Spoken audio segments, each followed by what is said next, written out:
sustainable and affordable. AMAIA land is the nest awaiting you. A healthy environment where the young can grow, thrive, and learn to fly. A home the way nature intended it to be.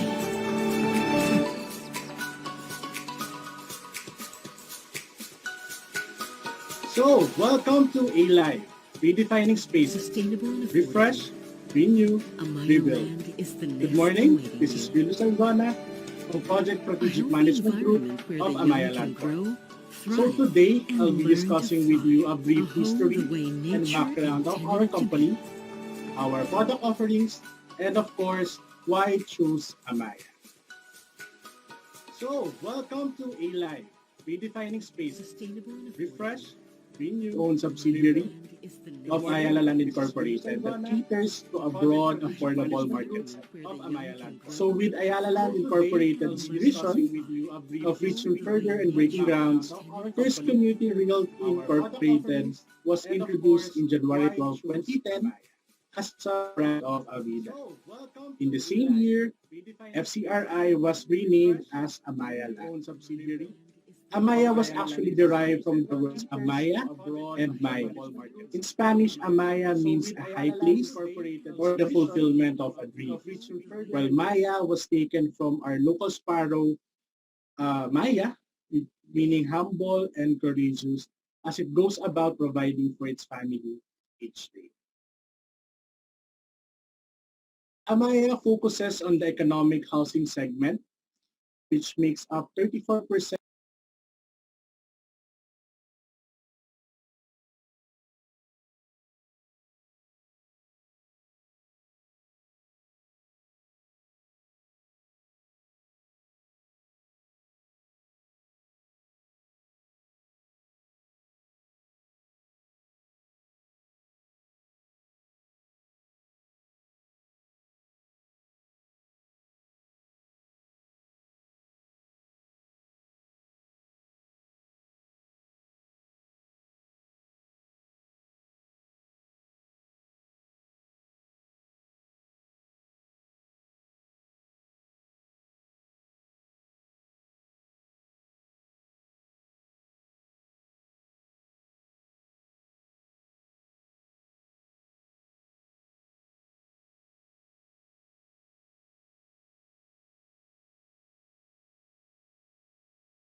for house and lot development.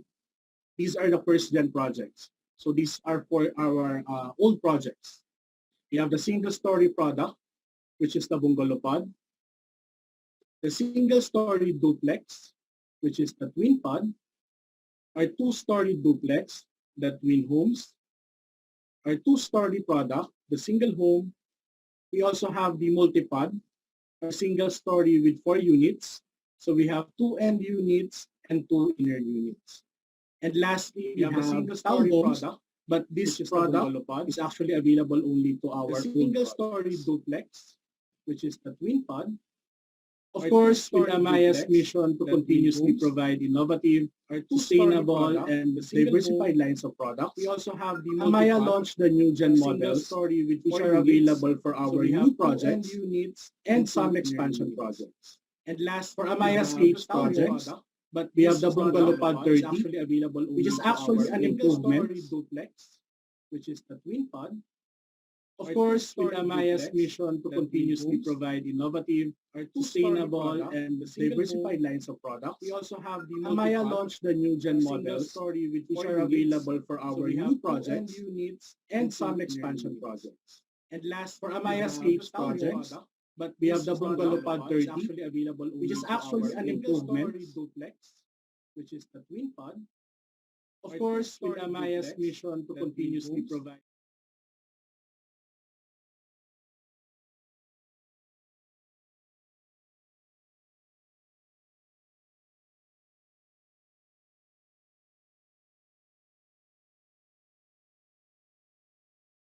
30, actually available, which is actually an improvement duplex, which is the twin pod. Of course, with AMAIA's mission to continuously provide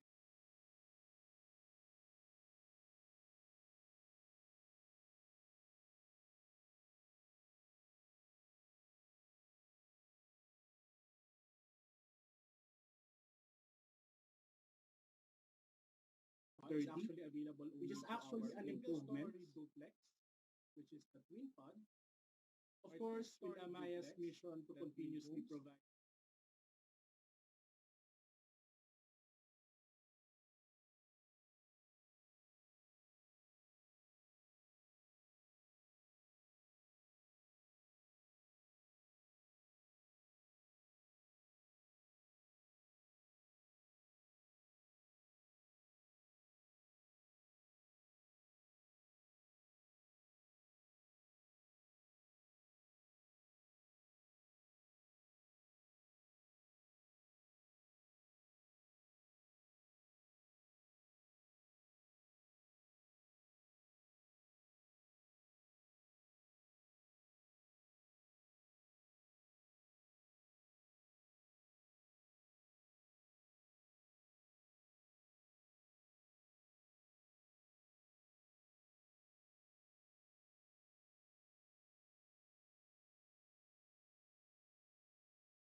Of course, being a subsidiary of Ayala Land, you are sure that we are providing quality and affordable products. Number 5, 100% fully compliant with laws. Example of this are the DNR compliance and of course, the National Building Code. Number 6, dependable property management. So we have here our APMC, or Ayala Property Management Corporation, as our property managers. So you are sure that the properties are being well maintained. Lastly, of course, property value increases over time. Diba? So I think during this pandemic, marami tayong mga webinars regarding investing. And laging sinasabi sa atin, invest in real estate because are being, as I've said, property value increases. Of course, property value. So that's all. Over time. Thank you for listening. And to know more about the products pandemic of AMAIA, let's watch this regarding investing. And laging sinasabi sa atin, invest in real estate.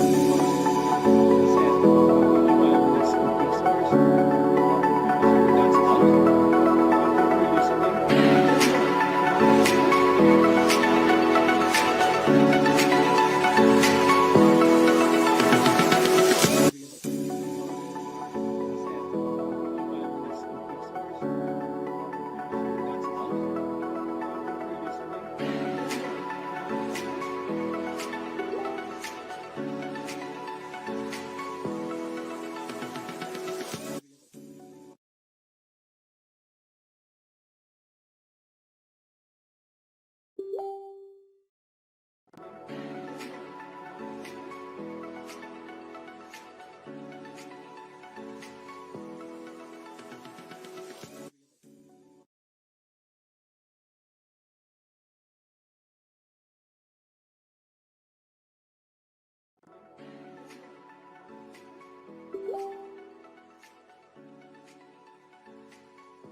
Hi, good morning. I am Architect Enrico Miguel Isip of Innovation in Design Group. I am one of the architects assigned in AMAIA. So I would just like to greet you guys a warm welcome to our event, which is a live redefining spaces. So I am just here to discuss to you a few things with regards to our developments in AMAIA and how AMAIA actually cares for our homeowners.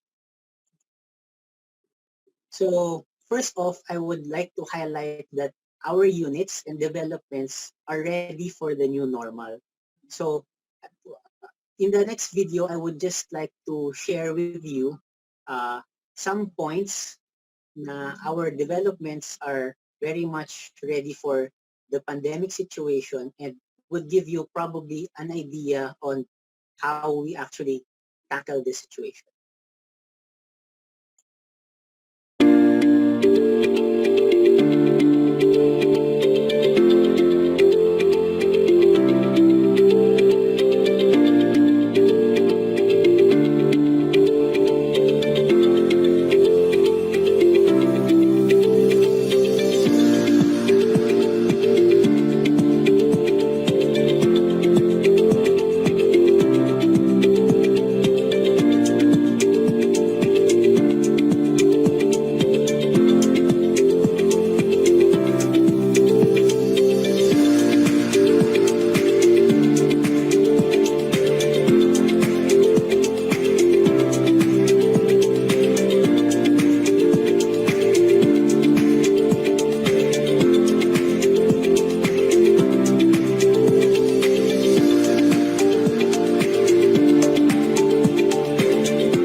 Okay, so I hope you managed to pick up some points doon sa pinakita nating video. Pero once again, our units are very much ready for the new normal. So in this slide, we would just like to share with you na our developments for the house and lots are ready for the new normal. So we are just sharing with you here na the layout is ready for any of your plants since especially yan ang uso ngayon sa pandemic situation natin.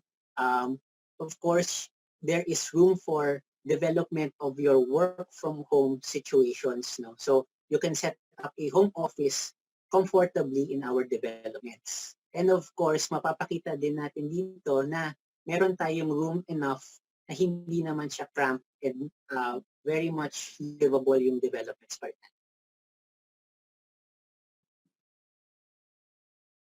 Ganun din, of course, for our vertical developments such as steps and skies.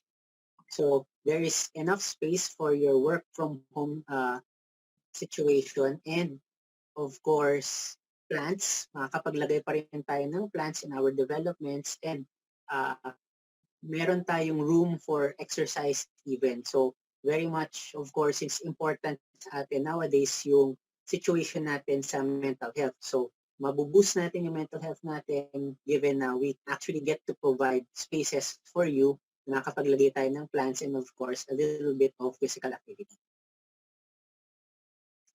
So ang next naman natin is our program which is AMAIA Cares.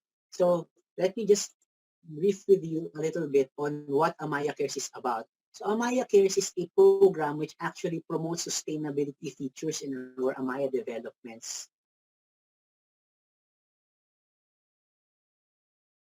So ang first natin is complete accessibility and connectivity.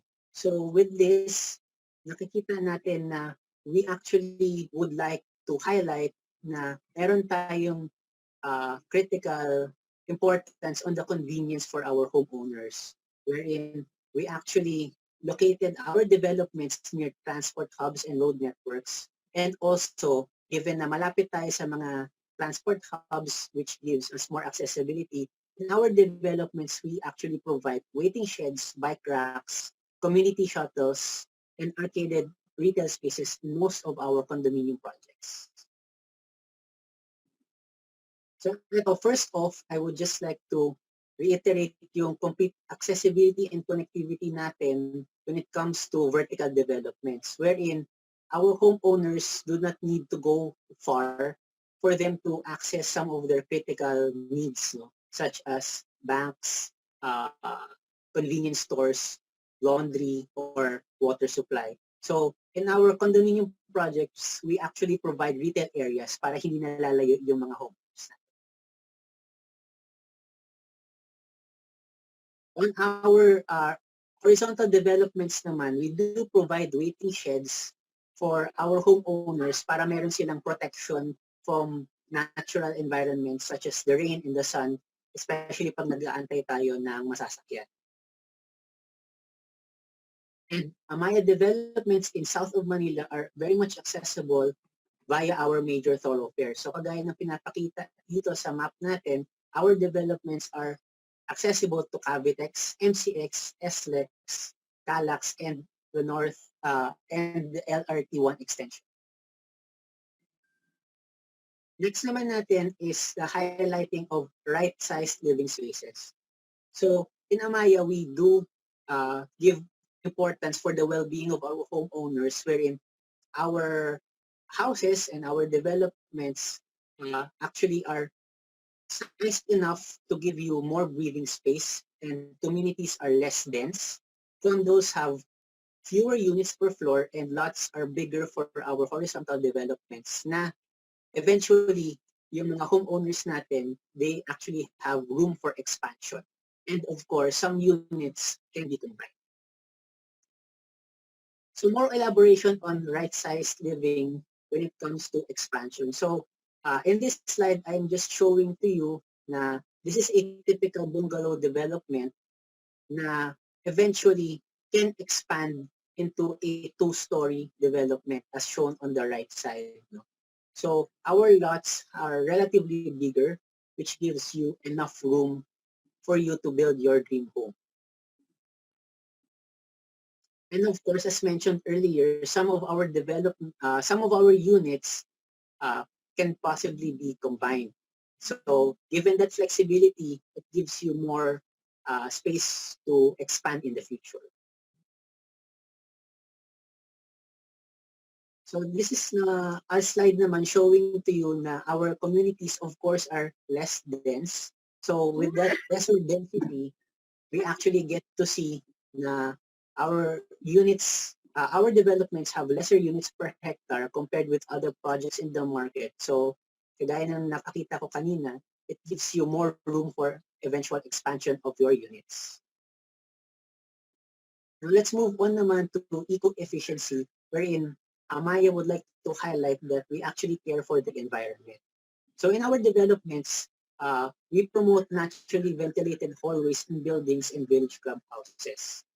We also provide LED lights, which is of course the more environment-friendly type of light.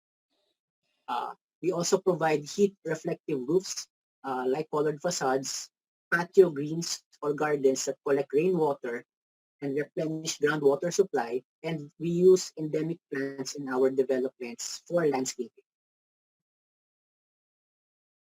So highlighting on naturally ventilated hallways and village pavilions. So this is just an example to you of a village pavilion in one of our scapes developments wherein it is naturally ventilated. So gaya na nakita natin sa image natin, it's open air. So this of course translates into better appreciation of nature, the surrounding nature, and of course lesser consumption when it comes to electricity. So ito naman, next slide natin is a highlight of any AMAIA development for horizontal developments na pinapakita natin is a patio green.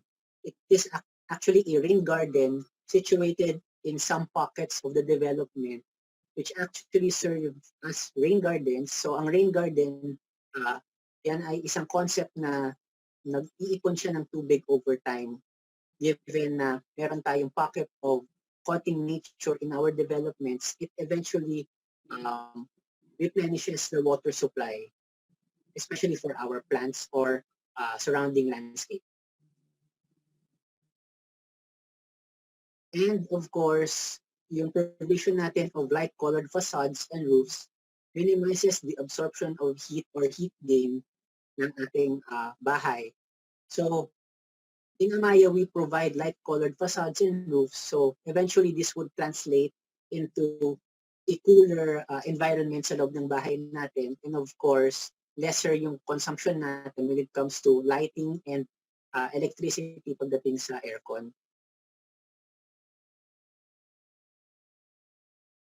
Tapos, we also promote the structural stability and resiliency of our developments wherein we assure you that all AMAIA developments are compliant with all laws, both local and national. So we do abide by the laws na like the National Building Code and the Fire Code of the Philippines. Also, our developments are subject to geotechnical studies such as flood studies and other relative studies to prevent flooding, resist typhoons, and address natural calamities such as fire or even earthquake. So on-site resiliency, our developments prior acquisition are subject to geotechnical and other studies which are done to identify and address risks.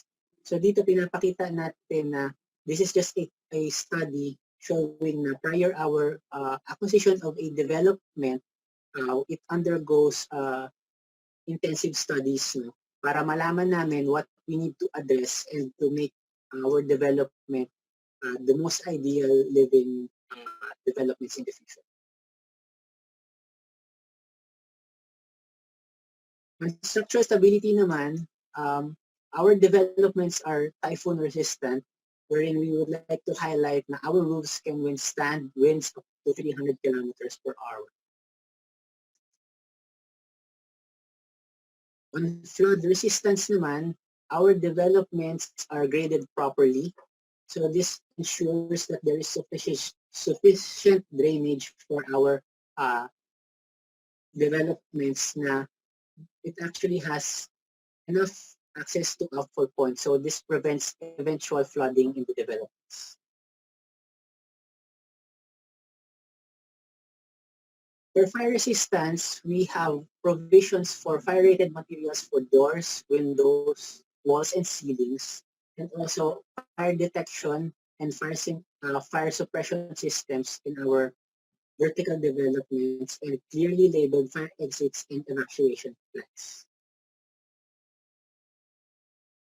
So that is it. I hope given yung presentation to, you have just managed to be more informed on how AMAIA cares for both the environment and of course our homeowners. So once again, this is Architect Eric Isip of AMAIA, part of Innovation and Design Group. I hope you have a nice day. Thank you.